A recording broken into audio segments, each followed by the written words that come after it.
Chapter 38. Thank you, partner. I felt energized as I drove to the bridge studio on Thursday. After having turned Trap's cards for him a week after week, hand after hand, card after card, I was excited about getting to turn my own cards for a change.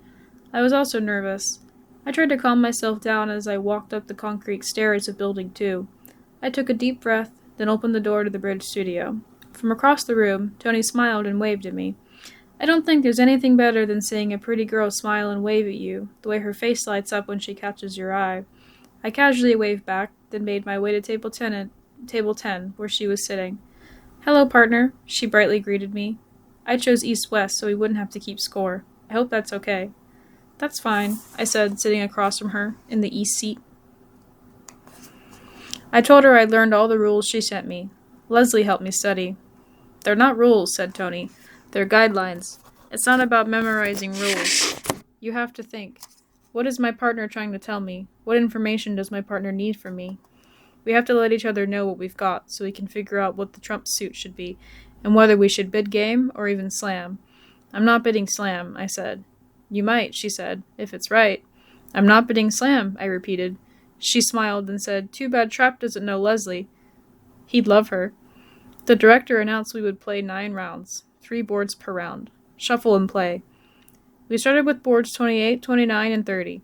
I dealt board 30, and somehow couldn't seem to give everyone 13 cards. I had to deal it 3 times. Then, when I removed my hand from board 28, I dropped 2 cards on the table, the king and 10 of hearts. You would have thought I'd never done this before. Technically, our opponents were supposed to call for the director, but the man sitting south told me to just put them back in my hand and not to worry about it. Pretend you never saw them, he told Tony.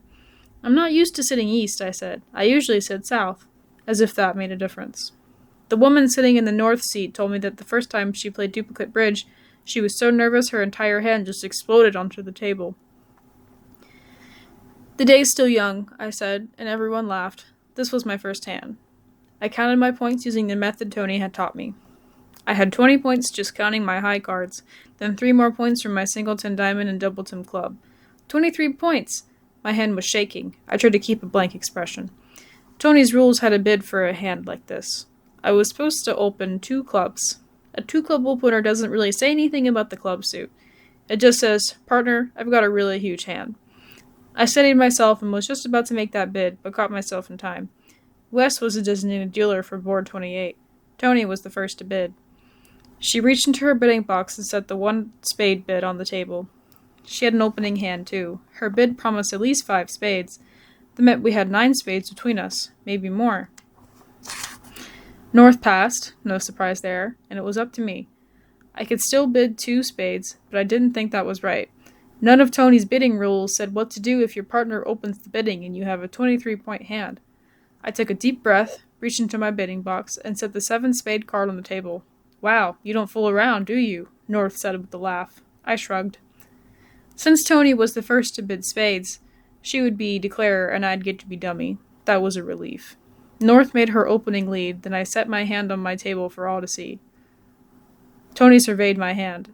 Thank you, partner, she said, then proceeded to take all 13 tricks, scoring a grand slam on our very first hand.